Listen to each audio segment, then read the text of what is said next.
Good evening हो गई बच्चों।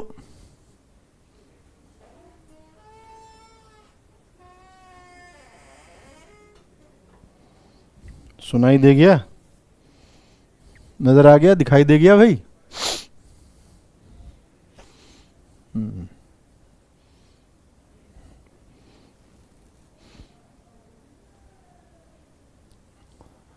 राम राम भाई, राम राम। चलो आओ जरा बात करते हैं आपकी एक्सरसाइज जो लास्ट वाली बची हुई है, एक्सरसाइज थर्ड जो बचा हुआ है लॉगरिथम का, उसके अंदर क्वेश्चन से नंबर 7 छोड़ दीजिएगा। एम जी एम का सवाल है, अभी सवाल करवाया नहीं गया है, ठीक है ना।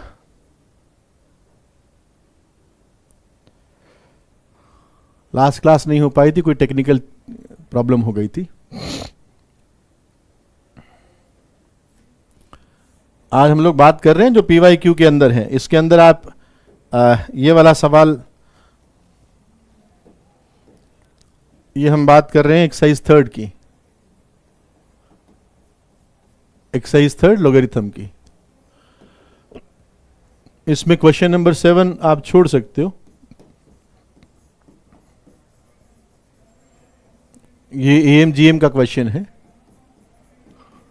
अभी AMGM पढ़ाया नहीं है, क्वालिटी के अंदर सीक्वेंस प्रोग्रेशन के अंदर बताएंगे इसको, ठीक है। ओके, तो क्वेश्चन कौन सा है? Question number 6। देखो, वैसे 6 जैसा क्वेश्चन मैंने क्लास के अंदर बताया था। 6 तो आसान नहीं लगा क्या?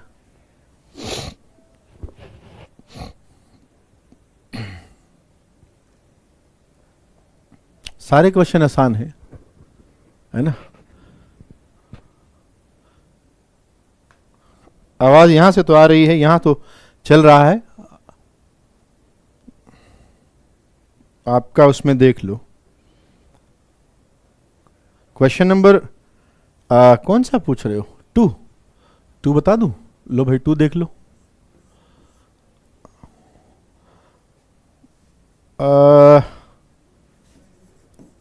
Twice of log base 2 log x base 2।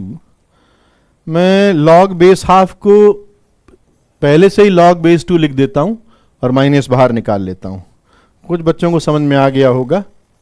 log base 2 √2x = 1 ऐसा दिया हुआ है। तुम समझ गए ना मैंने क्या किया? बेस 2 था, मैंने बेस हाफ था, बेस को 2 में कन्वर्ट कर दिया, ठीक है। क्या मैं इस पूरे को ऐसा लिख सकता हूं? log base 2 log x base 2 का स्क्वायर ओवर, ये पावर ऊपर ले गया, ओवर log base 2 √2x = 1। और 1 को log 2 base 2 रीड कर लो, log 2 base 2। So log x base 2 squared over log base 2 √2x, that is equals to 2। So this implies log x base 2 को t read कर लो तो t squared upon, इसको अगर तुम देखो तो ये 2 की पावर 3/2 लिखा हुआ है, तो दिस कम्स आउट 3/2 और log 2 base 2 1 हो गया, plus log x base 2 that is t = 2। Cross multiply कर दो तो t square = 3 + 2t। So t squared -3 2t -3 = 0। So t -3 and t + 1 = 0। तो t की 2 वैल्यूज आई, t मतलब log x base 2, log x base 2 3 and log x base 2 -1। -1 वाला problem कर देगा, तो इसको तो रिजेक्ट कर दिया। log x base 2 कोई प्रॉब्लम कर नहीं रहा है, ठीक बात। So x = 2 cube, that is equals to 8। तो इसने क्या पूछा है? Find all real numbers. एक ही मिला मुझे तो यार, इसको भी एक ही मिला है, ठीक है। ओके, थर्ड भी ले लेते हैं। थर्ड अच्छा सवाल है, थर्ड तो बड़ा अच्छा सवाल है, थर्ड अच्छा सवाल है भाई, थर्ड वाला तो बनता है लेना। लॉग बेस 3/4, फिर आगे है log base 8 x squared plus 7 और प्लस लॉग बेस हाफ, फिर आगे है लॉग बेस 1/4, आगे एक्स स्क्वायर्ड प्लस 7 की पावर -1 लिखा हुआ है और राइट के अंदर ये -2 दिया हुआ है। उम्मीद है कि क्वेश्चन तो अपन ने सही कॉपी कर लिया होगा, है ना। क्वेश्चनिंग गलत हो गया तो आगे समस्याएं हो सकती है। देखो एक तो यार लॉग के सभी के बेसिस अलग अलग दे रखे हैं, राइट। तो मैं काम करता हूं, बेस को 2 में कन्वर्ट कर लो, बेस को 2 में कन्वर्ट कर लो। तो बेस को 2 में कन्वर्ट किया, थोड़े टाइम के लिए यार, चलो पहले इसको ऐसे कर देता हूं, लॉग बेस 3/4, ये तो 2 क्यूब लिख दिया, तो ये तो हो गया 1/3 log base 2 x squared plus 7। बढ़िया। ये लॉग बेस हाफ दिया है, इसको तो पहले कन्वर्ट कर दिया, माइनस लॉग बेस 2। अब ये लॉग बेस 1/4 है, 2 की पावर -2 रीड किया तो ये -1/2 बाहर आ गया एंड लॉग बेस 2 अपना तैयार हो गया। और ये है एक्स स्क्वायर्ड प्लस 7 की पावर -1 है ना, -1 यहां निकाल ली तो वो प्लस हो गया, इज इक्वल्स टू -2। ठीक है ना, तो ये तो अपने कर दिया। अब log x squared plus 7 base 2, इसको टी ले लेते हैं, दो जगह आ रहा है, कैलकुलेशन को थोड़ा आसान कर देगा। और तो क्या है, और अभी भी यहां पर बेस 2 है, यहां पर बेस 3/4 है, तो अपन बेस भी चेंज करेंगे, दिमाग में ये रखेंगे। तो लॉग 3/4 और ये हो गया t/3 minus log base 2 and t/2 equals to -2, ऐसा बन गया। ठीक है, अब बेस को 2 के अंदर कन्वर्ट कर लो, तो बेस 2 में कन्वर्ट किया तो log base 2 t/3 upon log base 2 3/4 और ये हो गया लॉग बेस 2 t अपॉन, ये तो अपॉन में कुछ रहा ही नहीं, मतलब कुछ ऐसा कर दे, लॉग t बेस 2 माइनस, ये ऐसा बन गया ना, log t base 2 minus log 2 base 2 that is 1 is equals to -2। सही लिख रहा हूं, ये प्लस बन गया, उसको उधर भेज दो, -3 हो जाएगा। सो इसको और आगे चलो, log t base 2 minus log 3 base 2 over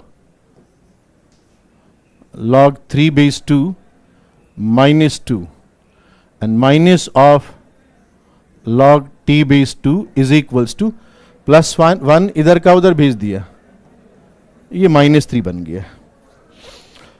उम्मीद कर रहा हूं सब कुछ सही होगा। जहां गलती हो बता देना, अपन करेक्ट कर लेंगे, और तो क्या है। ओके, इसका एलसीएम ले लूं क्या? नहीं, एलसीएम नहीं लूंगा, इसको उधर ले जाऊं, उससे भी कोई फायदा नहीं है। log 3 base 2 -2 log t base 2 -3 बन रहा है ना, सो log t base 2 minus log 3 base 2 minus of log t base 2 log 3 base 2 and plus twice of log t base 2 is equals to -3। so कुछ भी कैंसिल नहीं हुआ क्या? बन ये जुड़ रहा है। so this comes out 3 log t base 2 3 log t base 2 minus log 3 base 2 बस पेशेंटली करते जाओ. Minus log t base 2 minus log t base 2 log 3 base 2 log 3 base 2. इसको मल्टीप्लाई करो तो this comes out 6 minus 3 log 3 base 2. ठीक है. Okay, अब देखते हैं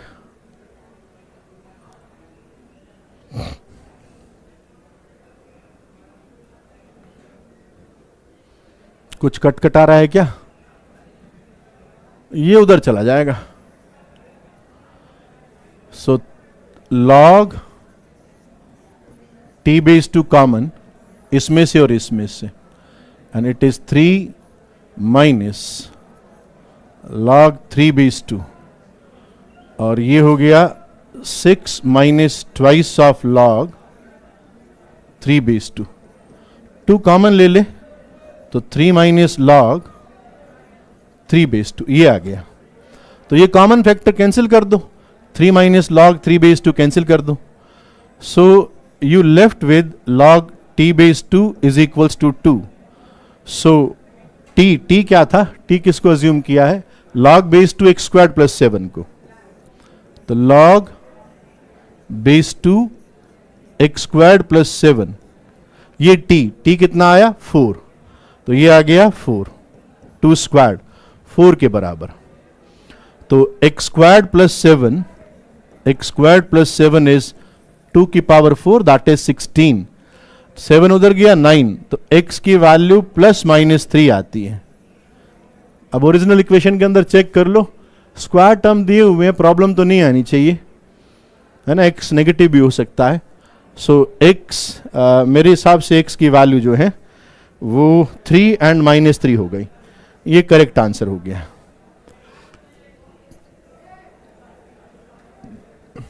ठीक है. तो ये थर्ड वाला अच्छा सवाल था, रुड़की के अंदर आया था. नहीं, वन वाला तो भाई बहुत ज्यादा सिंपल सवाल है बेटा. वन वाला देखो जरा, वन वाला क्या हुआ, लॉग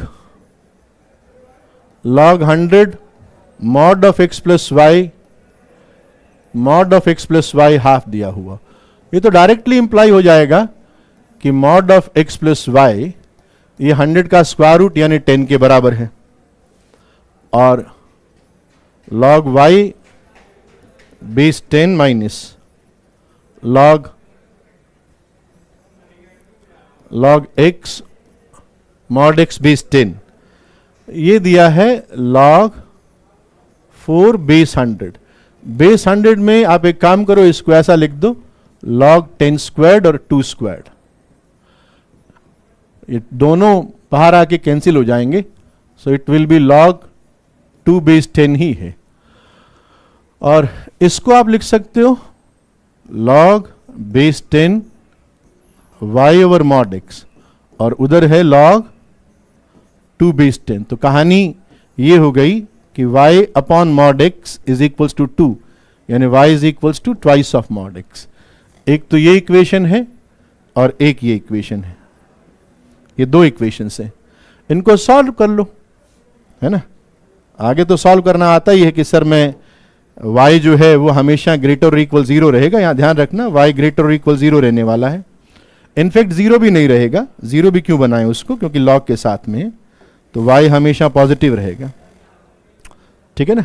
तो अब x पॉजिटिव पे केस बना लो, y इक्वल्स टू 2x हो जाएगा कि when x is positive y is equals to 2x, और y इक्वल्स टू 2x वहां पर रख दो. आगे तो बहुत आसान है. ये तो बहुत आसान सवाल था. ठीक है. और कोई डाउट है क्या, एनी अदर डाउट इसके अंदर, और कोई डाउट है क्या, आगे शुरू करें. क्वेश्चन नंबर 5 जैसा तो मैंने बताया था, आपको याद हो तो.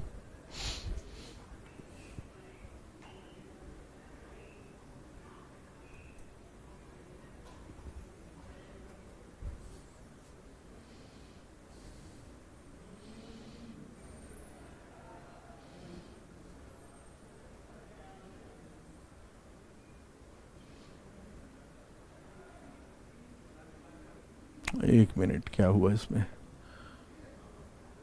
एक मिनट रुको जरा।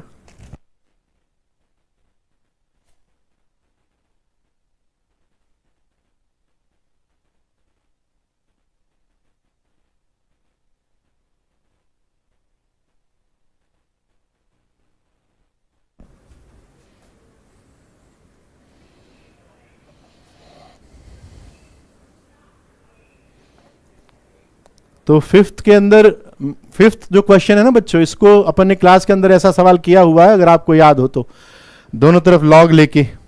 और सिक्स जैसा भी क्वेश्चन अपन ने किया हुआ है ना, सिक्स जैसा क्वेश्चन ये भी किया हुआ है, अगर तुमको थोड़ा सा याद हो। सिक्स के अंदर जो ये जो एक्सप्रेशन है ना बच्चों, ये 1/3√2, ये वाला जो एक्सप्रेशन है, हाँ फिफ्थ में तो वही है, लॉग लेना दोनों साइड, ठीक है। सिक्स जो क्वेश्चन है, मैं इसके अंदर ये वाला एक्सप्रेशन आपको बताना चाह रहा हूं कि ये जो एक्सप्रेशन है ना, 1/3√2, 4 - 1/3√2, फिर 4 - 1/3√2, 4 - 1/3√2, और ये चल रहा है ना। तो इसका मतलब ये हुआ कि अगर मैं इसको थोड़े समय के लिए y बोल दूं, और तुमको दिखाई दे रहा है कि y जो है 1/3√2 और स्क्वायर रूट से मल्टीप्लाई है, तो मुझे कोई डाउट नहीं है कि y पॉजिटिव रहने वाला है, इसमें मुझे तो कोई डाउट नहीं है कि y पॉजिटिव रहने वाला है। अब तुम थोड़ा सा ये देखो कि सर इसके बाद में अगर आप यहां पर भी पैटर्न देखते हो ना, यहां पर भी पैटर्न देखते हो, तो ये y ही बनता है ना। तो कहने का मतलब ये हुआ कि y जो है ये 1/3√2 स्क्वायर रूट ऑफ 4 - y के ही बराबर हो गया। आगे भी तो अगर वो इनफाइनाइट पैटर्न रिपीट हो रहा है, दैट मीन्स वो y ही है। सो ये अगर आप 3√2y लिख के स्क्वायरिंग कर दो, इज इक्वल्स टू 4 - y, तो ये अपने पास 9 × 2 = 18y squared, 18y squared plus y -4 is equals to 0, ऐसा हो गया। 4 18 72 फैक्टर भी बन गए, तो 18y स्क्वायर्ड प्लस फैक्टर कहां बने 72,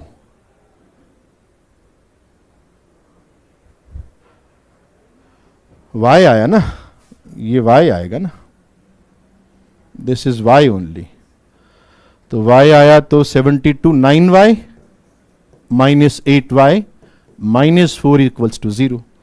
अब आगे बढ़ते हैं, देखते हैं 9y -4, 9y -4, then 2y plus 1 equals to 0। ये तो हो नहीं सकता, y -½ तो हो ही नहीं सकता, ये तो रिजेक्ट कर दिया। सो y की वैल्यू 4/9 ही आएगी। तो सबसे पहले जो इनफाइनाइट के पैटर्न होते हैं ना, उसको किया करो। तो अब देखो, अब क्वेश्चन को रीड करो। अब क्वेश्चन क्या हो गया, 6 + log बेस 3/2 और ये हो गया 4/9। मुझे लगता है अब तो बहुत आसान सवाल हो गया। इट इज 6 + log 3/2 को देखते ही मैंने ना इसको क्या लिखा ऊपर, 2/9 का होल स्क्वायर, तो 3/2 की पावर -2 लिख दिया। अब ये -2 बाहर निकाल लो, तो आपका आंसर हो गया 6 - 2 and that is equals to 4।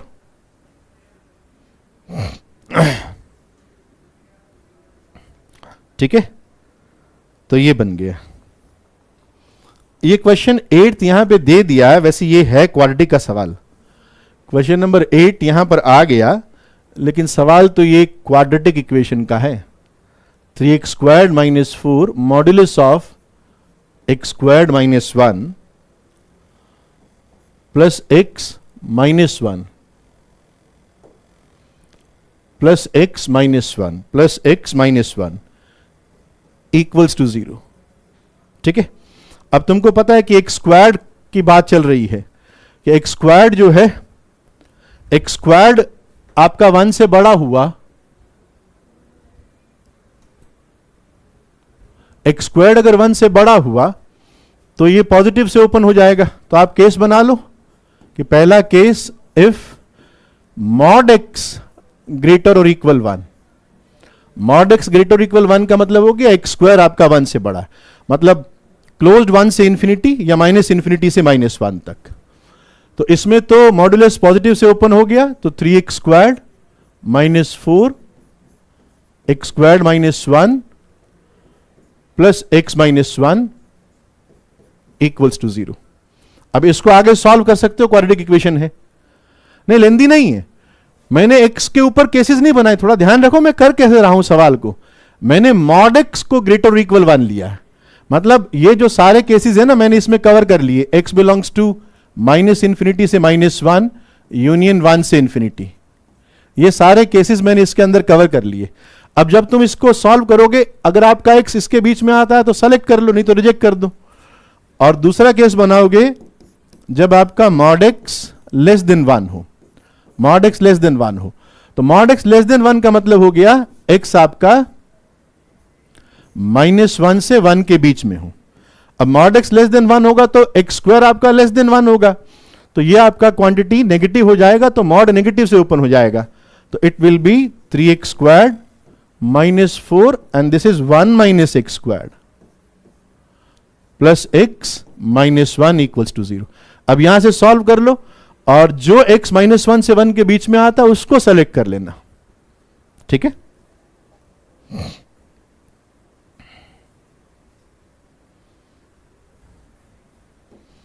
Ninth तो बड़ा इजी सवाल है यार, नाइन्थ वाला तो बहुत आसान सवाल है। इसके अंदर अपन ने बहुत सारे क्वेश्चन ऐसे किए हुए हैं। इट इज x की पावर 16 और ये है log x बेस 5 का cube -68 log x base 5 equals to 5 की पावर -16, है ना। अब देखो तुमको मैंने बताया हुआ है कि x की पावर में x कोई आ जाए, वेरिएबल की पावर वेरिएबल हो तो तुम log ले लिया करो। तो log ले लो, किस पे लो सर, बेस 5 पे ले लो, क्योंकि बेस 5 पे अपीयर हो रहा है। तो दोनों तरफ log लिया बेस 5 पे, तो ये तो पावर बाहर आ गई, तो ये ऐसा हो गया 16 log x बेस 5 का cube -68 log x base 5 into log x base 5, और इधर log x बेस 5 लिया तो इधर तो -16 हो गया। अब तुम log x बेस 5 को थोड़े समय के लिए t बोल दो, अंदर मल्टीप्लाई करोगे तो 16 t की power 4 -68 t square plus 16 is equals to 0, ऐसा बन जाएगा। तो 4 से जा रहा है, हाँ 4 t की power 4 -17 t squared plus 4 is equals to 0। अब तुम चाहो तो टी स्क्वायर को y बोल दो, ताकि तुम क्वाड्रेटिक के अंदर कंफर्टेबल फील करते हो तो इसको क्वाड्रेटिक बना लो। अब तो तुमको दिख रहा होगा कि सर फैक्टर बन गए, 4y square -16y -y plus 4 is equals to 0। अब तो मुझे लगता है निकाल लोगे, y आ जाएगा, y से y नेगेटिव मत लेना, कोई भी y अगर नेगेटिव आता है तो y से टी स्क्वायर की वैल्यू आ जाएगी, मतलब t की वैल्यू आ जाएगी, t आ गया तो log x बेस 5 आ जाएगा, ठीक है। हाँ 10th बहुत आसान है सर, 10th बहुत आसान है, 10th वाला बहुत ही इजी, बिल्कुल बेसिक जो लॉग का जानता है वो वाला सवाल है। जिसने प्रिलिप को पूरी लगाई होगी ना, मैं आपको बताऊं, जिसने प्रिलिप को पूरी लगाई होगी उसको सिर्फ और सिर्फ 2 क्वेश्चन डाउट आ सकते हैं, नहीं तो एक ही डाउट आना चाहिए। एक तो क्वेश्चन नंबर जो 3rd है वो अच्छा मैनिपुलेशन वाला सवाल है, वो डाउट आता है, वो आ सकता है। और दूसरा कोई डाउट वैसे नहीं आता, लेकिन क्वेश्चन नंबर 5 कई बच्चों को डाउट आ जाता है जिन्होंने वो वाला क्वेश्चन क्लास के अंदर ढंग से नहीं किया हुआ होता है, ठीक है ना। 7th वाला क्वेश्चन छोड़ देना, अभी AMGM करवाया नहीं है, ओके। आओ जरा आगे बढ़ते हैं। लास्ट क्लास के अंदर हमने बातचीत करी थी, उसके आगे की बात करते हैं।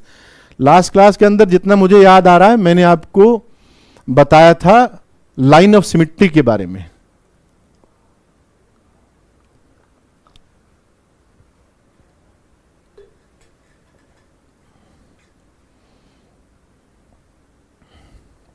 आओ जरा, तो लाइन ऑफ सिमेट्री तुम समझ गए थे कि लाइन ऑफ सिमेट्री क्या होती है, उसके बारे में हमने बात कर ली थी। आज हम लोग बात करेंगे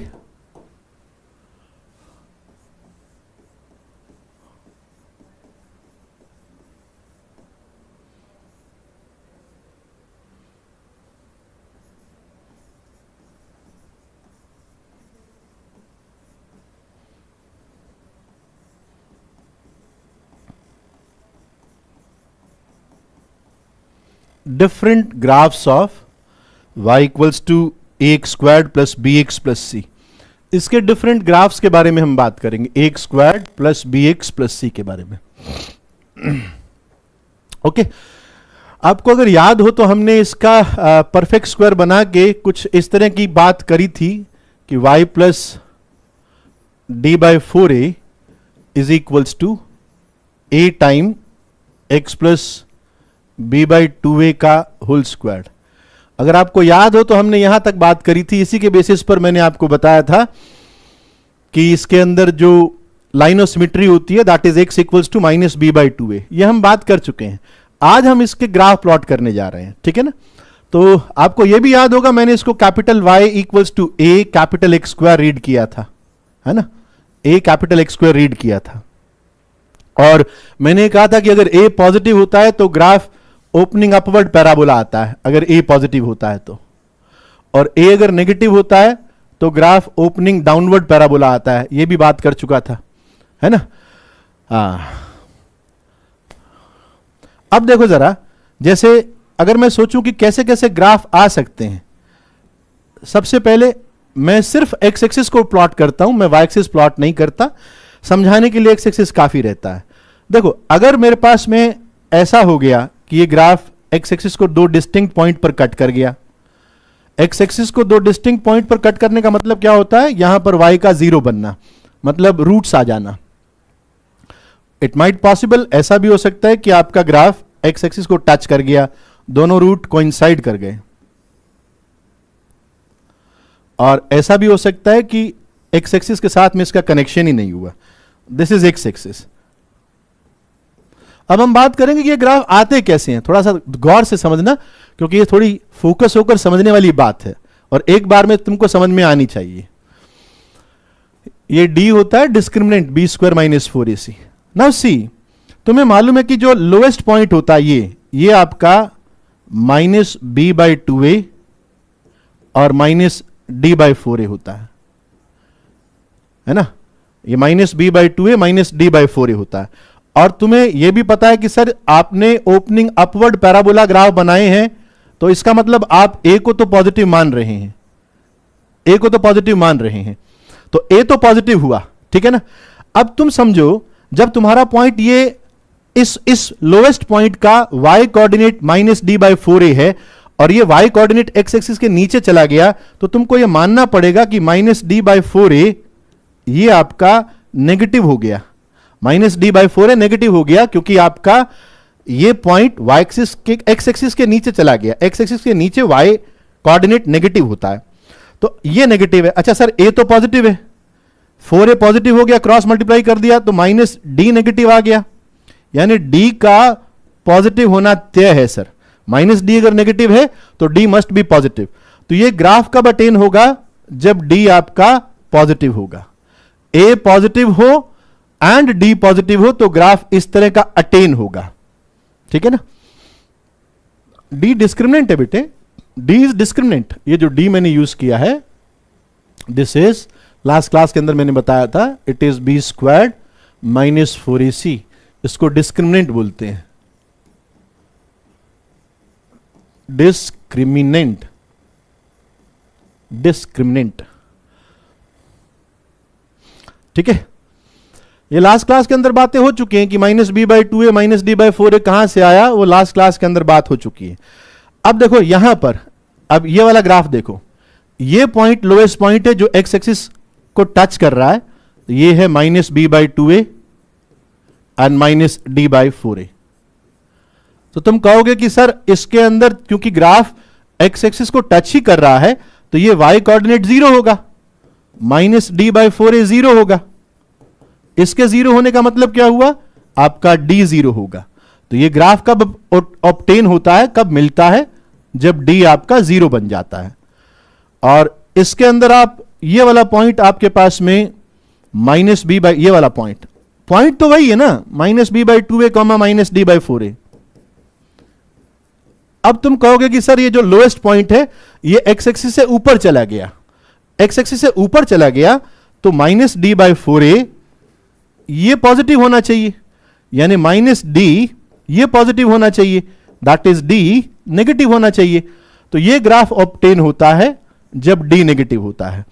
ये ग्राफ बहुत इंपॉर्टेंट है, इनके हम नाम दे देते हैं कि ये ग्राफ नंबर 1 है, 2 है एंड ग्राफ नंबर 3 है। तो जब भी अगर मैं 1 2 3 ग्राफ बोलूं तो आपके माइंड के अंदर ये आना चाहिए कि 1 ग्राफ, 2 ग्राफ एंड 3 ग्राफ। ठीक है,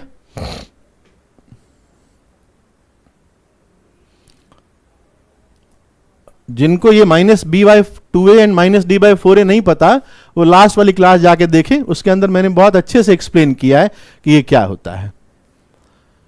ठीक है, तो graph number 1 opening upward parabola x axis को दो डिस्टिंक्ट पॉइंट्स पर कट करते हुए कब मिलता है, जब a पॉजिटिव हो और d पॉजिटिव हो।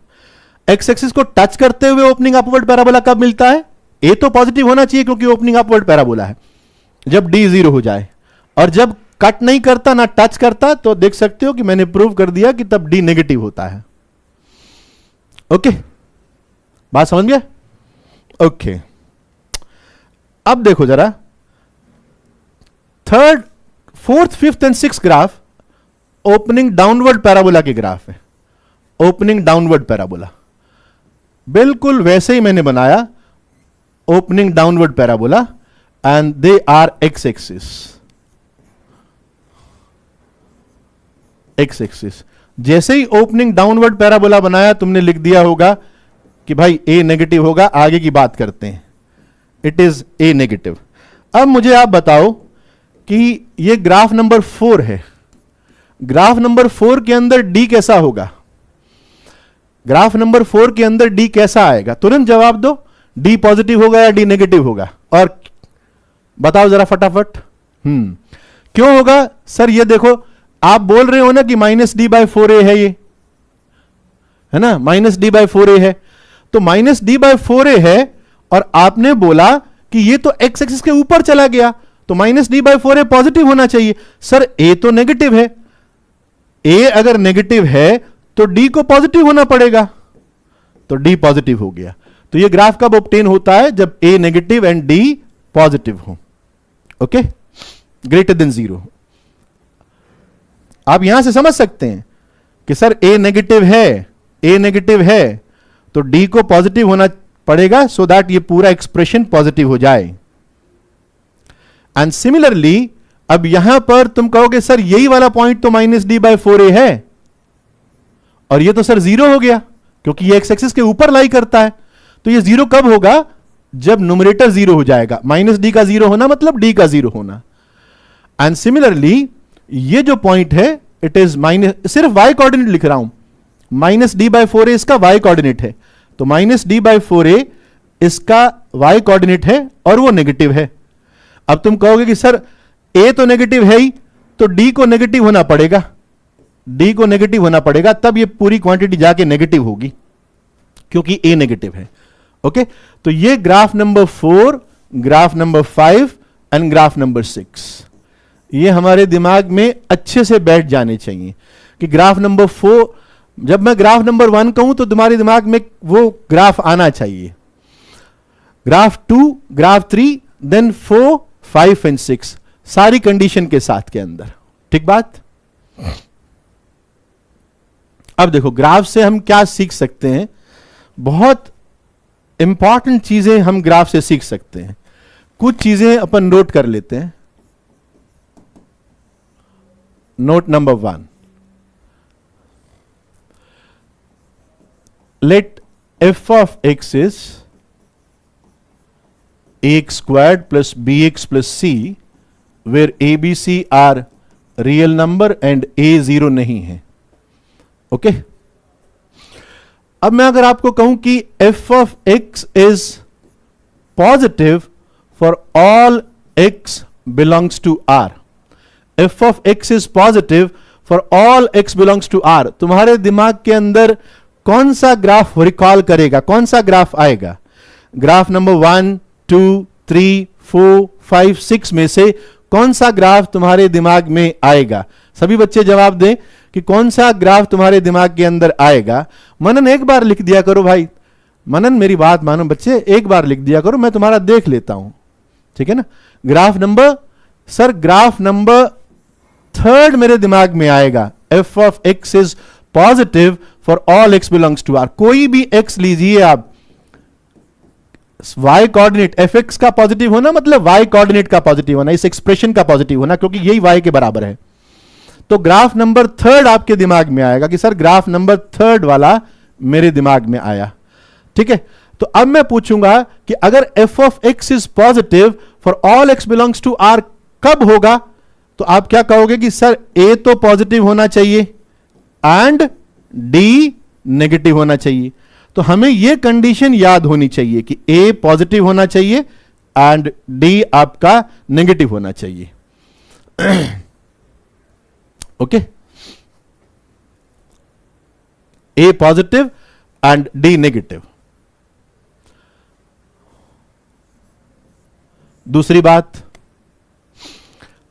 अगर आपको यह कहा जाए कि f of x is negative for all x belongs to r, तो तुम्हारे दिमाग के अंदर कौन सा ग्राफ आएगा? f of x is negative for all x belongs to r, तो तुम्हारे दिमाग के अंदर कौन सा ग्राफ आएगा? 6th graph. Sir f of x is negative for all x belongs to r. आप देख लीजिए सारे x, कुछ भी x लीजिए, वहां पर वैल्यू जो है इस एक्सप्रेशन का वो नेगेटिव आ रहा है, क्योंकि पूरा का पूरा ग्राफ x एक्सिस के नीचे ही ड्रॉ किया है. तो इसकी कंडीशन क्या होगी? इसकी कंडीशन क्या होगी? a नेगेटिव होना चाहिए, ग्राफ उल्टा है, एंड इसका d भी नेगेटिव होना चाहिए. तो जब कोई आपको कहे कि f of x is negative for all x belongs to r, तो आपके दिमाग के अंदर ये ग्राफ आएगा और कंडीशन इसकी क्या होगी? a should be negative and d should be negative. ठीक है?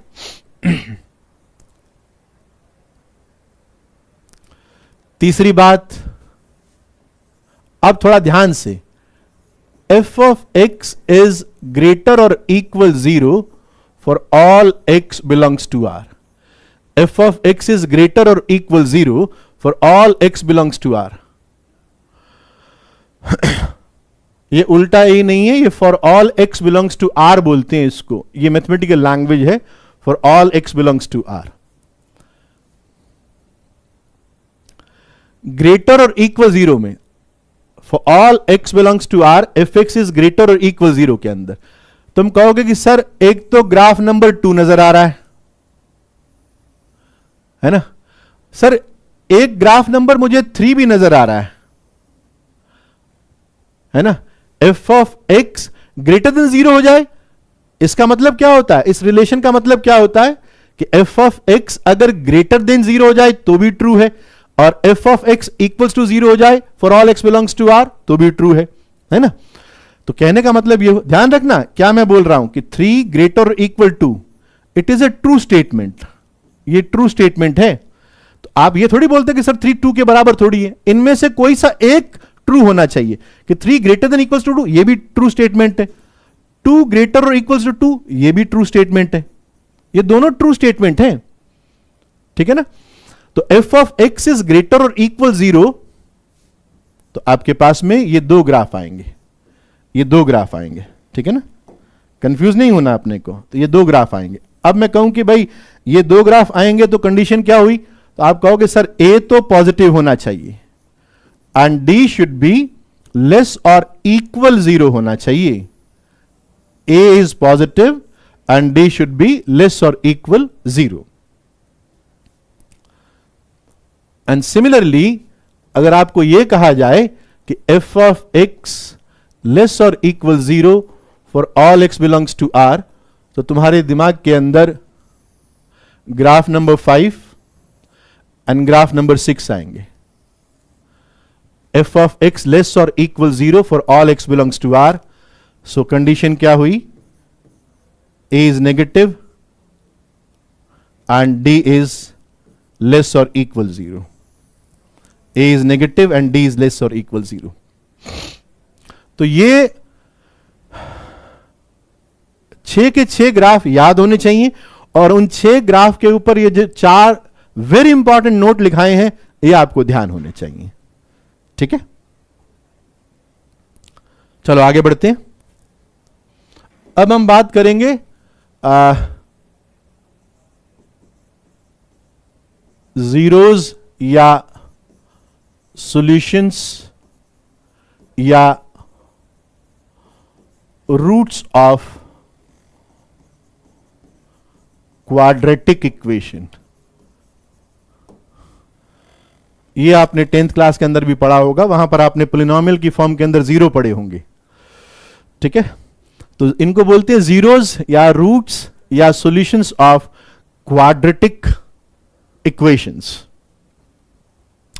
नाउ सी, तुम देखो, जब आप यहां तक पहुंच गए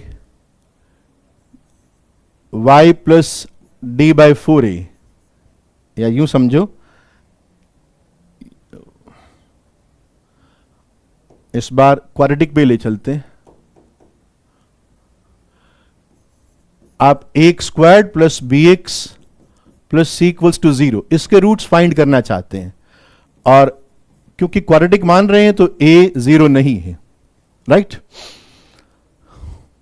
नाउ दिस इज, आपको अगर याद हो तो अपन क्या करते हैं, a 0 नहीं है सर, मैंने a को कॉमन लेके ऐसा बना दिया.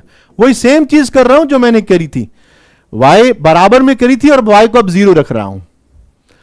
सो a इसका परफेक्ट स्क्वायर बनाया तो it is x plus b by 2a का whole square minus B square by 4a square. वही सेम चीज जो अपन ने करी थी y के साथ में, वो यहां पर कर रहा हूं. तो it is a time x plus b by 2a का स्क्वायर माइनस इस a को अंदर ले गया, b squared upon 4a plus c is equals to 0. So a time x plus b by 2a का whole square is equals to b squared minus 4ac by 4a. So x plus b by 2a का whole squared is equals to b squared minus 4ac को अपन d से represent करते हैं तो d upon 4a squared हो गया. अब यहां से तुम इजीली बोल सकते हो कि x plus b by 2a की value plus minus root of d by 2a हो गई. माइनस b बाई 2a को उधर शिफ्ट कर दो तो x will be minus b plus minus root d by 2a.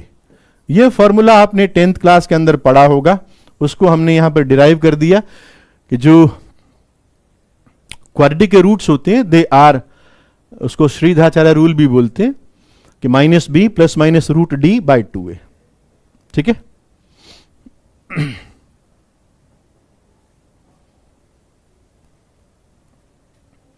Perfect square बनाने के लिए किया है, परफेक्ट स्क्वायर बनाते आ रहे हैं, 10th क्लास से बनाते आ रहे हैं.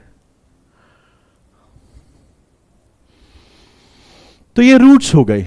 The roots of the quadratic equations are minus b plus minus root d by 2a.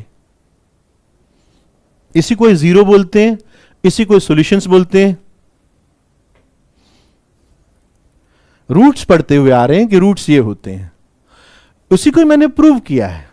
ठीक है, अब ये जो रूट्स आए ना, इसके ऊपर थोड़ी सी हम बात कर लेते हैं. यहां पर भी कई इंपॉर्टेंट चीजें अपने पास में आती हैं. क्या बात है, जरा हम यहां पर लिख देते हैं कि x मेरे पास minus b plus minus root of D upon 2a ये है. अब क्या नोट करने वाली बात है, ये समझो. पहली बात, if d greater than 0 then equation has two real and distinct roots. Two real and distinct roots. दिखाई दे रहा होगा कि अगर d आपके पास में पॉजिटिव हुआ तो पॉजिटिव का स्क्वायर रूट डिफाइन हो जाएगा और प्लस माइनस के कारण आपको दो रूट्स मिलेंगे अलग अलग।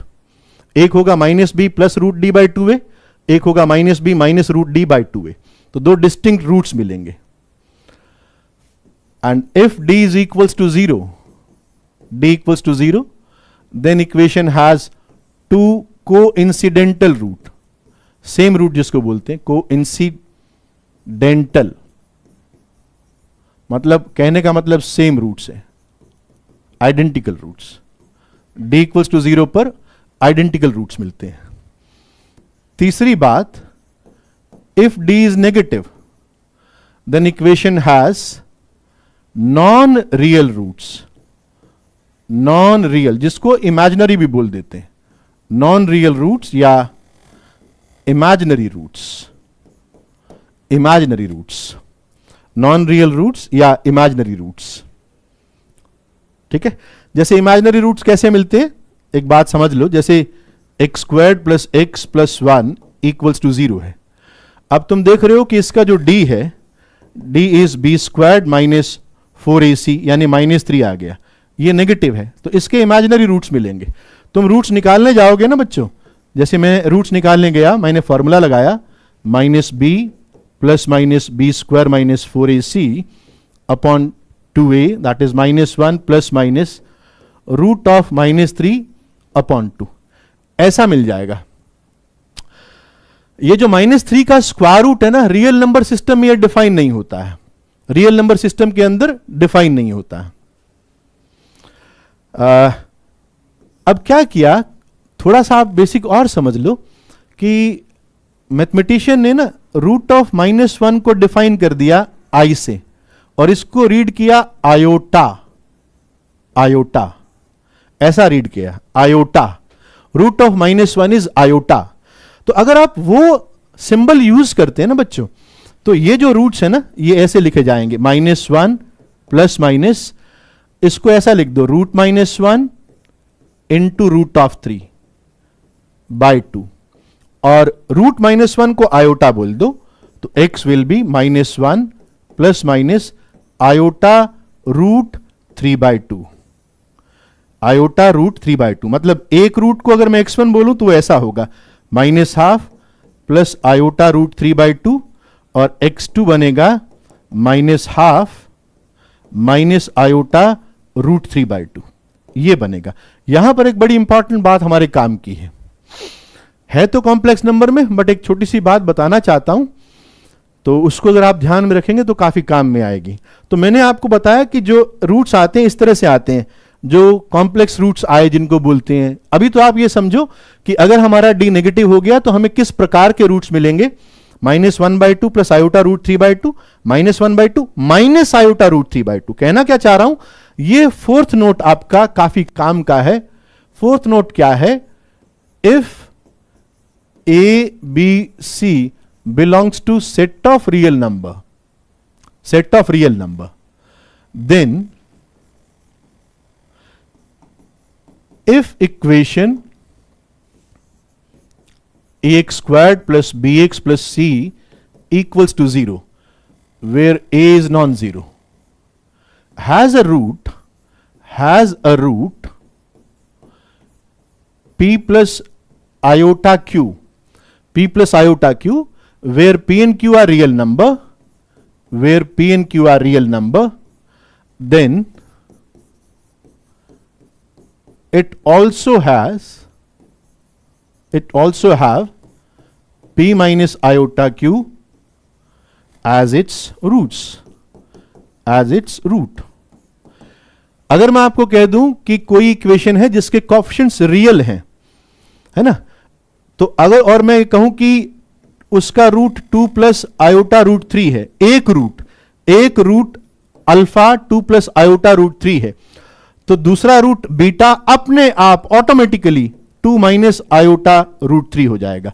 यह बड़ी इंपॉर्टेंट बात है, ठीक है ना, कि अगर एक रूट आपका p प्लस आयोटा क्यू है, जैसे 2 प्लस आयोटा रूट 3 है, तो दूसरा रूट अपने आप naturally will be 2 minus iota root 3। ये हम पीछे इक्वेशन के अंदर देख भी चुके हैं कि एक रूट अगर p प्लस आयोटा क्यू होगा तो दूसरा root p minus iota q होगा, आयोटा का साइन चेंज हो जाएगा। देखो जरा यहीं पर तो लगता है आयोटा। ये देखो यहां पर लिखा हुआ है, ये देखो, एक प्लस तो एक माइनस, एक प्लस ये माइनस। हां, जिनको कॉन्जुगेट पेयर्स बोलते हैं।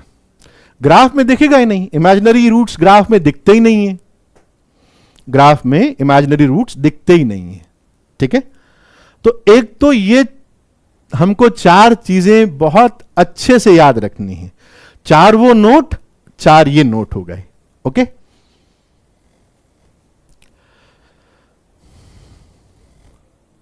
और ध्यान रखना ये वाली प्रॉपर्टी तभी है जब A B C belongs to R है, if they are real number, नहीं तो नहीं होगा। इनको बोलते हैं कॉन्जुगेट पेयर्स, कॉन्जुगेट जोड़े, conjugate pair, conjugate pair. Imaginary roots occurs in conjugate pairs. ठीक है ना, इनको कहीं रिप्रेजेंट नहीं कर सकते, neither in Argand plane nor in complex plane, वो सेम बात है, उसमें भी नहीं रिप्रेजेंट कर सकते। अब चलो आगे बात करते हैं। ध्यान रखना, अगेन मैं दोहरा रहा हूं कि ये एबीसी रियल होगा तभी होल्ड करेगा। अब आगे बात करते हैं। अब मैं बात कर रहा हूं a x squared plus b x plus c equals to 0 पर, जहां पर a B c they are, a B c are rational number, set of rational number, set of rational number है। ठीक है ना, और ऑफ कोर्स ए 0 नहीं है, ए 0 नहीं है। तुम्हारे दिमाग में चल रहा होगा कि सर रूट तो मुझे याद है minus b plus minus root of d by 2a। इसी बात को थोड़ा सा एक्सटेंड कर रहा हूं। क्या एक्सटेंड कर रहा हूं? नंबर 1, इसको भी ध्यान में रखना, नंबर 1। अब ये एबीसी रैशनल पर है, एबीसी रैशनल पर है, तो this equation has rational roots, this equation will have rational roots। कब रैशनल रूट बनेंगे? कि सर ये जो डी है ना, ये थोड़ा प्रॉब्लम न कर दे, बस इसका ध्यान रख लो। If D be a perfect square, perfect square of a rational number, rational number का परफेक्ट स्क्वायर बन जाए तो स्क्वायर रूट हट जाएगा और आपके पास में रूट्स रैशनल आ जाएंगे। This equation will have rational roots if D be a perfect square of a rational number. Okay, दूसरी बात, this equation will have irrational roots, irrational roots if d be not a perfect square, not a perfect square of a rational number। अगर d perfect square नहीं बना, perfect square of rational number नहीं बना, तो आपके पास में irrational roots आएंगे। जैसे मान लो डी के अंदर 5 था, है ना, डी आपका रूट 5 आ गया, है ना। अब यहां पर मान लो अपने पास में -3 प्लस माइनस एंड सपोज कर यहां पर 2 था, ऐसा कुछ आया, तो इस बार हमारे पास में इर्रेशनल रूट्स आएंगे। ठीक है ना, बात समझ में आ गई होगी कि अगर मेरे पास में ए बी, ध्यान रखना ये सारी बातें तब चल रही हैं जब ए बी सी रैशनल होंगे। एबीसी अगर रैशनल हैं और डी आपका परफेक्ट स्क्वायर नहीं बना रैशनल नंबर का, जैसे 5, रूट ऑफ 5 पता नहीं क्या है, ठीक है ना। ऐसा मत बोल देना कि सर 5 को आप 5 की पावर 1/2 का आप पावर 2 लिख दीजिए तो रूट 5, ऐसा कुछ नहीं बोलना अपने को, ठीक है ना। तो perfect square of a rational number होना चाहिए। अब यहां पर क्या इंपॉर्टेंट बात आ रही है कि सर अगर मेरे पास में एक रूट, अब देखो तीसरी बात, थर्ड बात इसी इक्वेशन के बारे में, if one irrational root, if one irrational root is p plus root q, then other root will be p minus root q. अगर एक root p plus root q हुआ तो दूसरा root p minus root q हो जाएगा. आप देख पा रहे हो ना यहां पर कि सर अगर एक रूट -3/2 प्लस रूट 5/2 हुआ अल्फा, तो बीटा आपके पास -3/2 माइनस रूट 5/2 हो जाएगा. रूट के आगे साइन चेंज होगा, जैसे आयोटा के आगे साइन चेंज होता था, वैसे स्क्वायर रूट की टर्म के आगे साइन चेंज होगा. ठीक है ना, बात समझ में आ गई? तो ये तीन चीजें और ध्यान में हो गई. तो ये बेसिकली अब आप समझो, ये 4 + 4 + 3, ये 11 नोट हैं जो आपको अच्छे से याद रखने हैं. ठीक है, 4 + 4 + 3 11 नोट हैं जो आपको अच्छे से दिमाग में बिठा लेने हैं, अच्छे से समझ के. ओके, चलो अब हम थोड़ी सी बात कर लेते हैं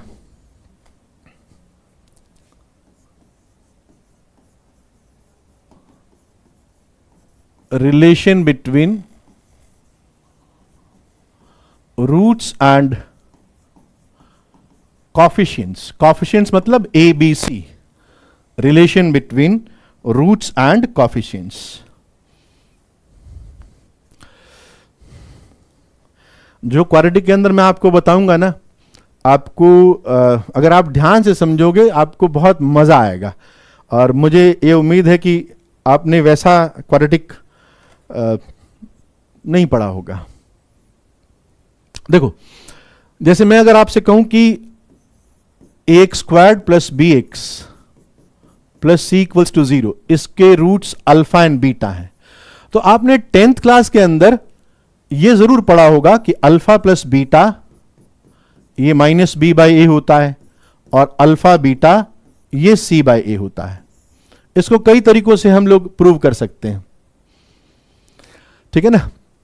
अल्फा, अब देखो मैं थोड़ा सा नए तरीके से आपको बता रहा हूं कि एक तो आपने जब कह ही दिया कि रूट -b ± रूट d/2a है, तो एक को अल्फा एक को बीटा मान के जोड़ के और मल्टीप्लाई करके बता ही सकते हो कि सर ये आ रहा है. ठीक है ना. अब एक और तरीका बताता हूं, एक बात समझो जरा. जैसे अगर मैं आपको कहूं कि let's say I have an equation 2x² - 3x + 5 = 0. Okay, और मैं इसको सॉल्व करना चाहता हूं. तो सॉल्व करने के लिए आपको मिडिल टर्म स्प्लिट वाला एक तरीका बताया होगा. तो आपने इसको लिखा होगा 2x² - 5x + 2x + 5 = 0. इसके तो रूट्स b² - 4ac अलग आ गए. -5 कर दो, -5 कर देते हैं, अच्छा रहेगा.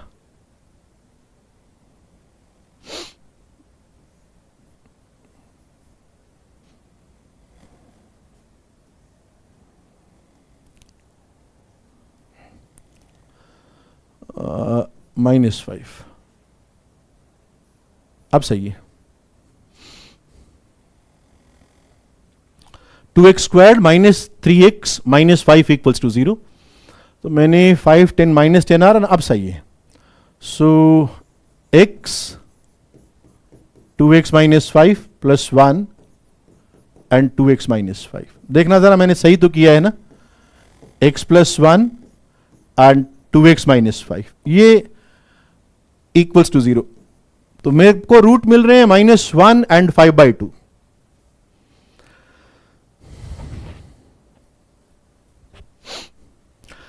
तो मैं इस इक्वेशन को बच्चों ऐसे लिख सकता हूं ना, 2x² - 3x - 5 is also equals to 2x - 5 and x + 1. ऐसा लिखा जा सकता है ना.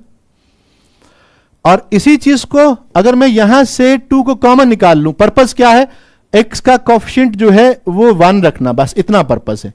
तो मैं इसी चीज को ऐसा भी लिख सकता हूं, राइट. तो 2x² - 3x - 5 को आप ट्वाइस ऑफ पहला रूट 5/2, दूसरा रूट -1, इससे लिख सकते हो। तो देयरफॉर मैं अगर ये कहूं कि x square plus b x plus c equals to 0 के दो रूट हैं अल्फा एंड बीटा, तो बच्चों तुम ये मानोगे कि सर आप इसको ना ऐसा लिख सकते हो ए time x minus alpha x minus beta. जरा ये देखो, जरा ये बात समझ में आई क्या कि आप a x square plus b x plus c को a time x minus alpha x minus beta लिख सकते हो। और इट इज एन आइडेंटिटी कि x की कोई भी वैल्यू, अगर आपको मैं कहूं कि भाई x की कोई भी वैल्यू लेफ्ट साइड में रखो, इस लेफ्ट साइड में रखो, और वही वैल्यू तुम राइट साइड में रखो, तो बात तो बराबर ही होगी ना सर, ये तो इसके बराबर है, तो हमेशा लेफ्ट साइड राइट साइड के बराबर ही आएगी। जब हर x के लिए ये बराबर आएगी तो इसको हम आइडेंटिटी बोल देते हैं कि sir it is an identity, you can put any value of x in left side, that value on x on right side, you will always have the same value on both sides. अब यहां से समझना मैं कैसे alpha plus beta and alpha beta को derive कर रहा हूं। मैंने ये कहा कि एक काम करो, इन दोनों को मल्टीप्लाई कर दो, it is x squared minus of alpha plus beta x and minus alpha minus beta is alpha beta. आपने इन दोनों को मल्टीप्लाई करके ये लिख दिया, ठीक है।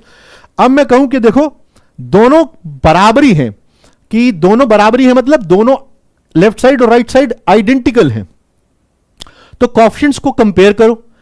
एक्स स्क्वायर का कॉफिशिएंट यहां भी ए है, यहां भी ए है, सर एक ही बात है। अगर मैं कॉफिशिएंट ऑफ एक्स को की बात करूं, कॉफिशिएंट ऑफ एक्स को कंपेयर करूं, तो आप कहोगे यहां पर सर बी लिखा हुआ है, और राइट साइड के अंदर एक्स का कॉफिशिएंट जब a minus of alpha plus beta से मल्टीप्लाई होगा तब बनेगा, तो क्या बनेगा, minus of a alpha plus beta. तो दोनों के कॉफिशिएंट्स इक्वेट किए, सो यहां से you get alpha plus beta is equals to minus b by a. अब कॉफिशिएंट ऑफ एक्स इक्वेट कर दिया, coefficient of x square already equated था, अब कांस्टेंट टर्म को इक्वेट करो। कांस्टेंट टर्म बराबरी है तो सब तरफ बराबरी होनी चाहिए ना, तो कांस्टेंट टर्म इक्वेट किया, लेफ्ट साइड के अंदर तो आया सी, और राइट साइड में कांस्टेंट टर्म मतलब फ्री ऑफ एक्स कौन सी टर्म बनेगी, ए इंटू अल्फा बीटा, तो this will be a into alpha beta. So product of roots alpha beta is c by a. तो हमने एक ऑल्टरनेट तरीके से भी इसको प्रूव कर दिया कि alpha plus beta is minus b by a and alpha beta is c by ए।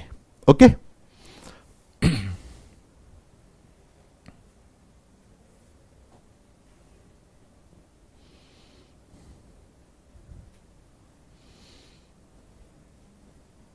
आओ जरा एक छोटी सी बात और बताता हूं, समझ में आ गई होगी, सिंपल सिंपल बातें। अच्छा, इसको हम आगे भी बढ़ाएंगे, इसको हम क्यूबिक पे, बाय क्वाड्रेटिक पे, एन डिग्री पे, सब पे पढ़ेंगे, पर धीरे धीरे। एक छोटी सी बात और देखो, जिसको बोलते हैं symmetric functions of roots. Symmetric functions of roots, ये क्या चीज होती है? क्वाड्रेटिक के कंटेक्स्ट में बात कर रहा हूं कि ये क्या चीज होती है। देखो बच्चों, कोई ऐसा एक्सप्रेशन जिसको मैं, जैसे मान लो तुम्हारा, लेट्स से मान लो एक्सप्रेशन दिया हुआ है alpha squared beta squared plus alpha beta plus 5, मान लो ये दिया हुआ है। अब मैं कहूं कि आप एक काम करो, इस एक्सप्रेशन के अंदर ना अल्फा को बीटा से रिप्लेस कर दो, अल्फा को बीटा से रिप्लेस कर दो, और एंड बीटा को अल्फा से रिप्लेस कर दो, इंटरचेंज कर दो, मतलब अल्फा को बीटा से, बीटा को अल्फा से। तो तुम देख रहे हो कि सर ये एक्सप्रेशन क्या होगा, सर अल्फा को बीटा से रिप्लेस करोगे तो ये beta square alpha square plus beta alpha plus 5 हो जाएगा। सर वही तो एक्सप्रेशन बना, क्या चेंज हुआ? कुछ चेंज नहीं हुआ। ऐसे एक्सप्रेशन को हम लोग बोलते हैं सिमेट्रिक फंक्शंस ऑफ रूट्स।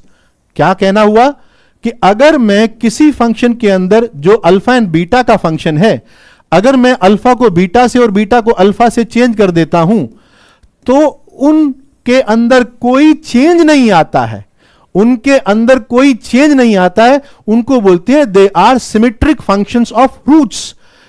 अब इसकी यूटिलिटी क्या है? जितने भी, ध्यान से समझना, जितने भी सिमेट्रिक फंक्शंस ऑफ रूट्स हैं जिनके अंदर अल्फा को बीटा से, बीटा को अल्फा से चेंज करने पर कोई अंतर नहीं आता है, उन सब की वैल्यू मैं alpha plus beta and alpha beta, इनकी टर्म्स में, उन सब की वैल्यू मैं इनकी टर्म्स में एक्सप्रेस कर सकता हूं। क्या कहना चाहता हूं मैं? सिमेट्रिक फंक्शंस ऑफ रूट्स हुए, उसकी वैल्यू अगर मुझे निकालनी पड़ी तो मैं उन सब की value alpha plus beta and alpha beta से निकाल सकता हूं। कैसे निकाल सकता हूं? देखो जरा, तुम मानते हो कि alpha squared plus beta squared, alpha squared plus beta squared, ये आपका सिमेट्रिक फंक्शन है ना, ये सिमेट्रिक फंक्शन ऑफ रूट्स है। अल्फा और बीटा को मैं क्वाड्रेटिक के रूट्स मान रहा हूं, ये मैं मान के चल रहा हूं, फंक्शन ऑफ रूट्स है। और मैंने ये क्लेम किया कि मैं इसकी वैल्यू अल्फा प्लस बीटा और अल्फा बीटा में निकाल सकता हूं। मैंने कहा कि देखो, alpha squared plus beta squared को you can write alpha plus beta का होल स्क्वायर्ड, होल स्क्वायर्ड के अंदर सर 2ab का एक्स्ट्रा टर्म आ गया तो उसको सबट्रैक्ट कर दो, 2 अल्फा बीटा। तो अल्फा प्लस बीटा नोन है, अल्फा बीटा नोन है, सर मजा आ गया, बात हो गई अपनी कि alpha plus beta and alpha beta इसके अंदर निकाल सकते। कुछ भी लो तुम, कुछ भी लो भाई, इस बार ये ले लेते हैं, अल्फा की पावर 3 माइनस बीटा की पावर 3। अब इसके फैक्टर क्या होते हैं sir? Alpha minus beta, alpha squared plus alpha beta plus beta squared, ये होते हैं, है ना। मॉड ले लेना, क्योंकि कोई बोलेगा मैं अल्फा बीटा को चेंज कर रहा हूं तो सर चेंज हो रहा है ना, आप मॉड ले लेना, अब तो कोई दिक्कत नहीं है। तो मॉड ऑफ दिस,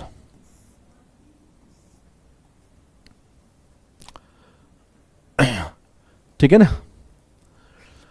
तो मैंने मॉड क्यों लिया, समझ में आ गया होगा ना कि सर फिर अल्फा को बीटा से चेंज करेंगे तो beta cube minus alpha cube हो जाएगा, तो चेंज हो गया, ठीक है। बिना मॉड के करना चाहो तो तुम alpha cube plus beta cube इससे कर सकते हो।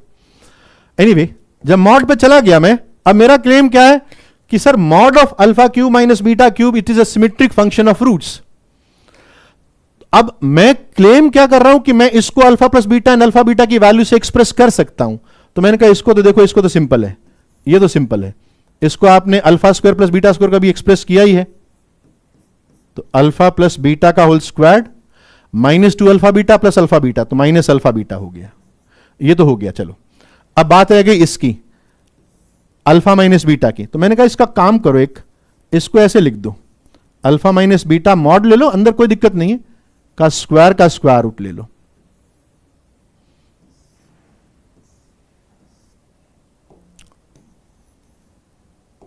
सो this comes out square root of alpha minus beta के मॉड का square is alpha minus beta का square, and that is alpha square plus beta square minus 2 alpha beta. मैं सिर्फ आपको यह दिखाना चाह रहा हूं कि जो भी सिमेट्रिक फंक्शन ऑफ रूट्स होते हैं उनको आप सबको alpha plus beta and alpha beta से कैलकुलेट कर सकते हैं। अब ये तो बन गया सर, दिस कम्स आउट। अब इसको तुम जानते हो कि सर ये अल्फा प्लस बीटा का whole square minus 4 alpha beta, क्योंकि माइनस का 2 अल्फा बीटा ऑलरेडी था, तो this multiplied by alpha plus beta squared minus alpha beta. लो सर हो गया, मैंने पूरे एक्सप्रेशन को अल्फा प्लस बीटा और अल्फा बीटा के अंदर एक्सप्रेस कर दिया, ठीक है ना। तो जितने भी सिमेट्रिक फंक्शंस ऑफ रूट्स हैं उन सब को हम alpha plus beta and alpha beta की टर्म्स में एक्सप्रेस कर सकते हैं। यह फायदा है। अल्फा को बीटा से, बीटा को अल्फा से रिप्लेस करने पर अगर उनमें चेंज नहीं होता है, अगर उनमें चेंज नहीं होता है तो उनको सिमेट्रिक फंक्शंस ऑफ रूट्स बोलते हैं, ठीक है ना। अब इसकी मैं क्यों बता रहा हूं ये होता क्या है, हमारे पास एक क्वाड्रेटिक दे रखी होती है और उसका रूट अल्फा और बीटा दिए होते हैं, और तुमसे कोई पूछे कि भाई देखो जैसे मान लो मैं कहूं कि भाई x squared minus 5x plus 7 बराबर 0, -7 ले लो, -7 बराबर 0, -7 बराबर 0। अब ये कोई क्वाड्रेटिक है और इसके दो रूट है अल्फा एंड बीटा, और मैं तुमको कहूं कि तुम मुझे है ना इसकी वैल्यू निकाल के बताओ, अल्फा की power 3 beta cube alpha squared plus beta squared plus alpha beta plus 9। तो तुमको पहचान कैसे आएगी कि मैं वैल्यू जाऊं कैसे, मैं वैल्यू कैसे निकालूं? तो तुम पहले देखोगे कि ये सिमेट्रिक फंक्शंस ऑफ रूट्स है या नहीं है। अब तुमको ये नजर आ रहा होगा सर ये सिमेट्रिक फंक्शंस ऑफ रूट्स हैं, मानते हो ना कि ये सिमेट्रिक फंक्शंस ऑफ रूट्स हैं।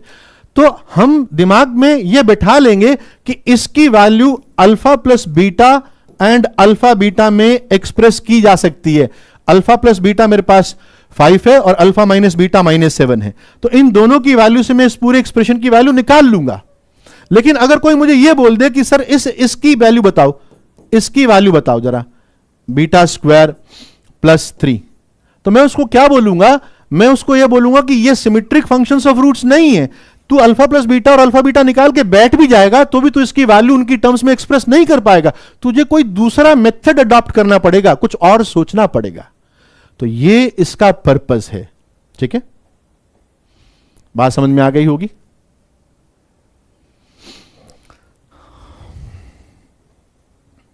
आओ जरा, अब हम लोकेश इसका कोफिशिएंट्स का रिलेशन बता ही दिया मैंने, सिमेट्रिक फंक्शन बता दिया। आओ जरा कुछ सवाल करते हैं। अब जरा कुछ क्वेश्चंस किए जाएंगे।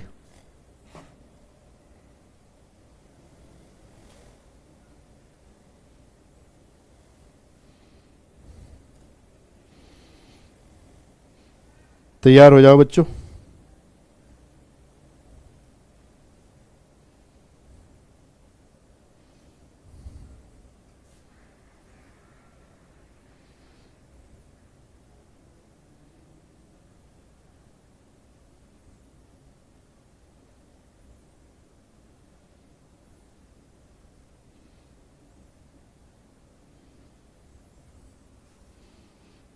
आओ जरा,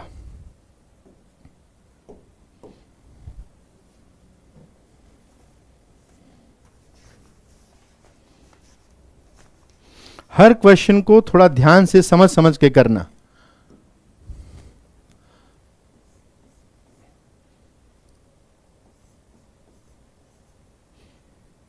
अच्छा, फॉर्मेशन ऑफ क्वाड्रेटिक इक्वेशन तो पता ही होगा ना, ये आपने 10th क्लास के अंदर पढ़ा, फिर भी मैं बता देता हूं, कहीं कुछ बच्चों को यह भी ना पता हो।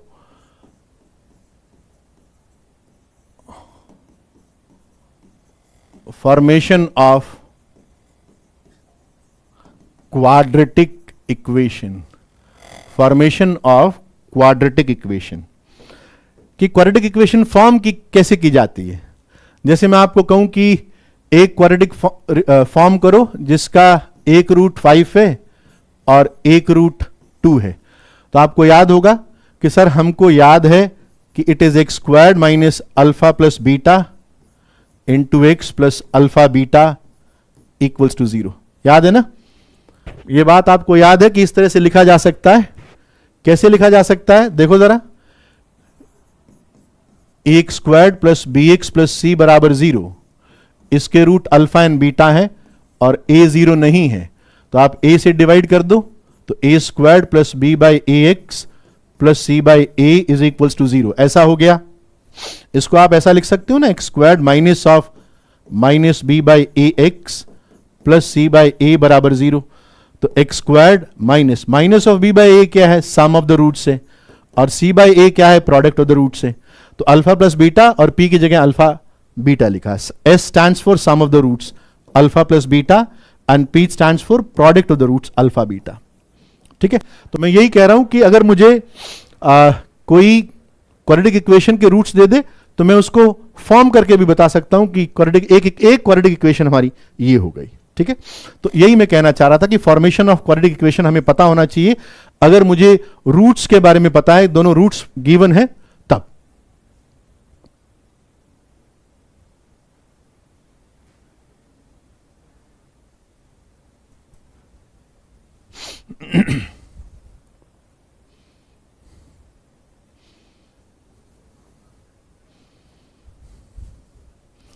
ठीक है, आओ जरा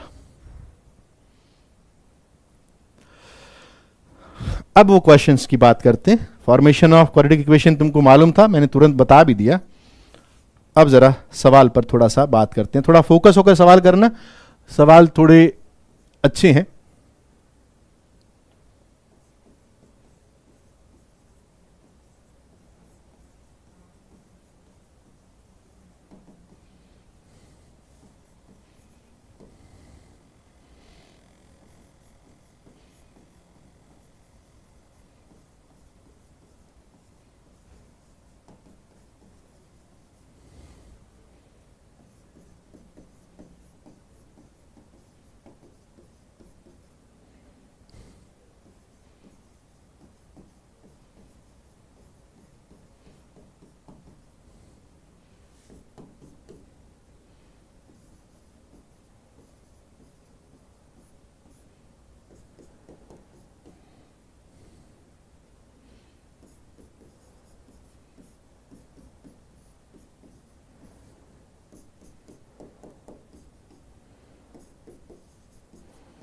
कंपाउंड एंगल आपका पीछा नहीं छोड़ने वाला।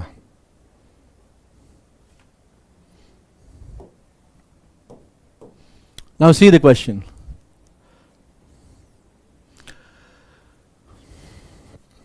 अब ये बोला form a quadratic equation defined over rational coefficients, जिसके कोफिशिएंट्स रैशनल हो। अगर equation a x square plus b x plus c बराबर 0 है तो ए बी सी रैशनल्स हैं, ठीक है।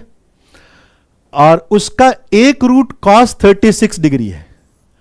तो पहला पार्ट मैं करके बता रहा हूं कि let's say alpha is cos of 36 degree.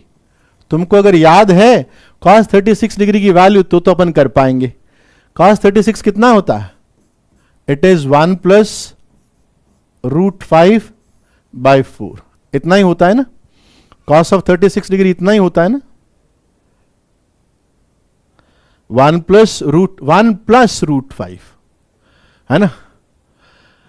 अच्छा अब बताओ जरा, अगर एक रूट 1 प्लस रूट 5 बाई 4 है तो बीटा क्या होगा? तो बीटा क्या होगा? Beta will be 1 minus root 5 by 4। Sir root के आगे वाला साइन चेंज करना है, रूट के आगे वाला साइन चेंज करना है, बस ध्यान रखना, रूट के आगे वाला साइन चेंज करना है। तो एक रूट ये है, एक रूट ये है। सर अब तो दिक्कत ही नहीं है, अब तो सम ऑफ द रूट्स बता दो। तो 1 plus root 5 by 4 plus 1 minus root 5 by 4, तो जोड़ोगे तो रूट 5 तो कैंसिल हो गया, 1 plus 1 2 by 4 that is 1 by 2।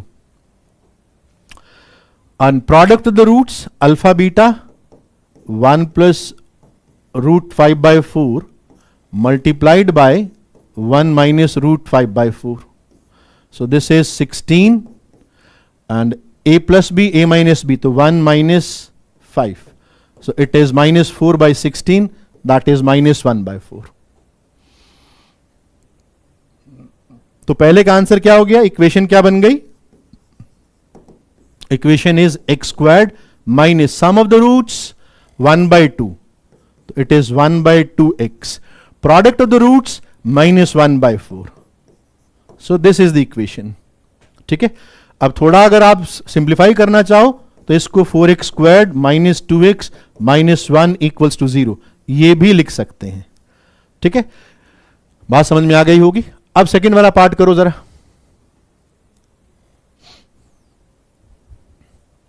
अब सेकंड वाला पार्ट करो, tan ऑफ पाई बाई 12। ये सब वैल्यूज मैंने बता रखी हैं, आपको याद होनी चाहिए।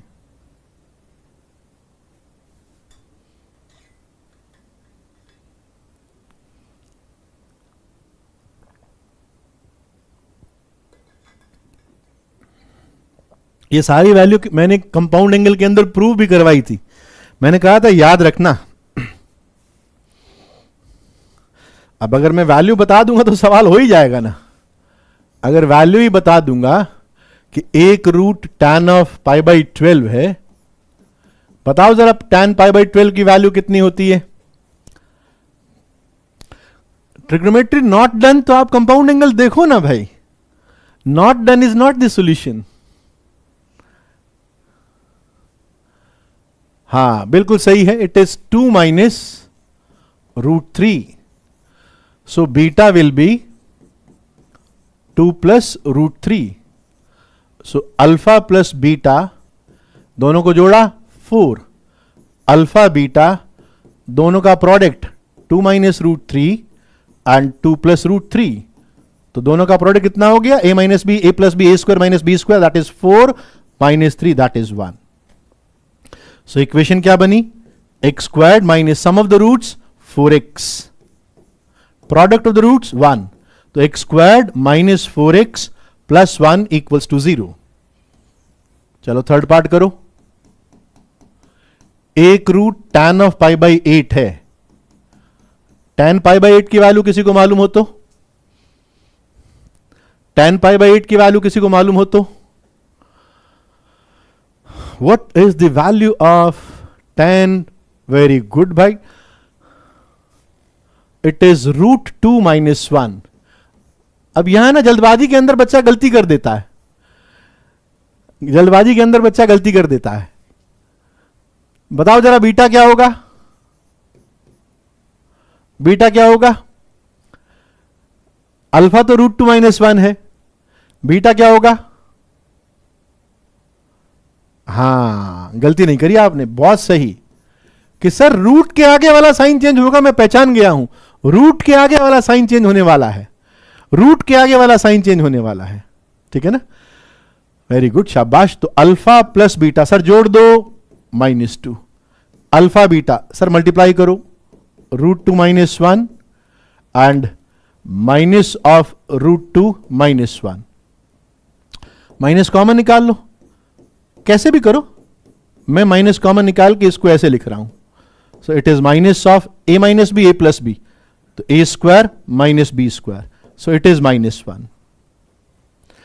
तो क्या मेरी इक्वेशन ऐसी हो गई? x squared minus sum of the root plus 2x minus 1 equals to 0. देखो जरा बच्चों मैंने सही करी क्या? x squared plus 2x minus 1 बराबर 0. देखो जरा यही इक्वेशन आ रही है क्या? x squared plus 2x minus 1 बराबर 0, है ना? यही आ रही. चलते हैं आगे फिर. तो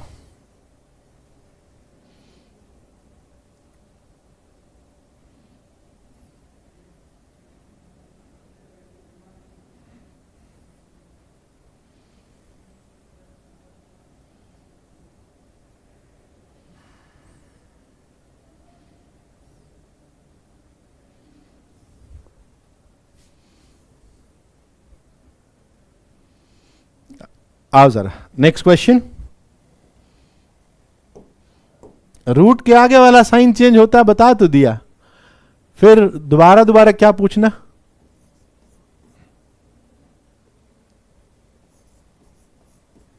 late graph of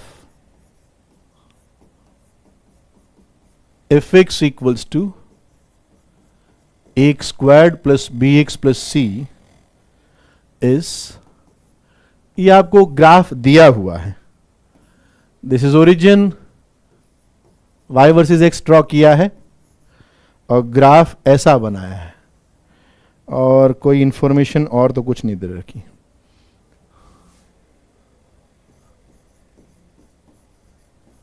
check the sign of A B C D, B C and discriminant A B C D.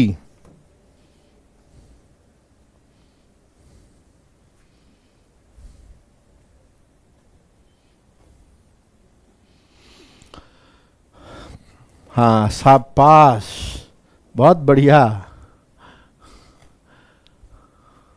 सबसे पहले उल्टा parabola. Sir A is negative, A is negative, और D सर पॉजिटिव. ठीक है, चलो यहां पर देख लिया, पहले D देख लिया कि सर दो डिस्टिंक्ट पॉइंट पर कट कर रहा है. ये ग्राफ जो है, ये ग्राफ नंबर 4 है. ये A नेगेटिव D पॉजिटिव पर आता है. वेरी गुड, शाबाश. A negative D positive. अब बताओ जरा आगे. अब सी क्या होता है, थोड़ा हम बात कर लेते हैं, क्योंकि इनकी बात पूरे लेक्चर के अंदर आगे भी चलती रहेगी कि सी होता क्या है। सी देखो क्या होता है सर, सी कांस्टेंट टर्म होती है। इसका मतलब कांस्टेंट टर्म का मतलब क्या हुआ, x बराबर 0 डालने से जो टर्म आती है उसको कांस्टेंट टर्म बोलते हैं। x बराबर 0 डालने से f(0) बनता है। इसका मतलब यह हुआ कि f(0) x बराबर 0 पर यह वैल्यू है, यह वाला पॉइंट तो है 0,c, तो यह पॉइंट तो y एक्सिस में x एक्सिस के ऊपर चला गया, तो c आपका पॉजिटिव हो गया, c आपका पॉजिटिव हो गया। ठीक है, ओके। अब बात करते हैं सर बी क्या है। बी के बारे में मेरे को एक बात यहां पर पता लगी थी कि ये जो एब्सीसा है, ये जो x वैल्यू है, ये -b/2a होती है।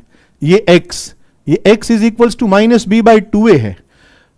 और सर -b/2a है और ये तो 0 के आगे है, 0 के आगे है तो ये पॉजिटिव होगा, 0 के आगे है तो पॉजिटिव होगा। तो -b/2a पॉजिटिव है, लेकिन सर ये तो नेगेटिव है, तो क्रॉस मल्टीप्लाई करोगे तो -b शुड बी नेगेटिव, ऐसा आएगा। तो that means b should be positive, तो b भी पॉजिटिव हो गया। ठीक है, b पॉजिटिव, बस a नेगेटिव है, बाकी b c d ये सब पॉजिटिव आए। ओके, तो ऐसे क्वेश्चंस हम नेक्स्ट क्लास के अंदर बहुत सारे करेंगे। आज का वैसे अभी कोई होमवर्क नहीं दूंगा, तुम्हारा जो भी पीछे वाला बैकलॉग पड़ा हुआ है, ये आज सुनहरी मौका है कि आपको कोई होमवर्क नहीं मिला तो आप काफी कुछ बैकलॉग कंप्लीट कर सकते हैं। ओके, हाँ, जजमेंट बहुत तरीकों से लिया जा सकता है कि कोई बोलेगा कि सर देखो रूट जो है ना अल्फा एंड बीटा है, तो बोलेगा कि सर अल्फा बीटा जो होता है वो c/a होता है, और अल्फा बीटा तो नेगेटिव आ रहा है सर, एक रूट नेगेटिव है एक रूट पॉजिटिव है, तो प्रोडक्ट नेगेटिव आएगा। तो आप a को नेगेटिव बोल रहे हो तो c को पॉजिटिव होना पड़ेगा।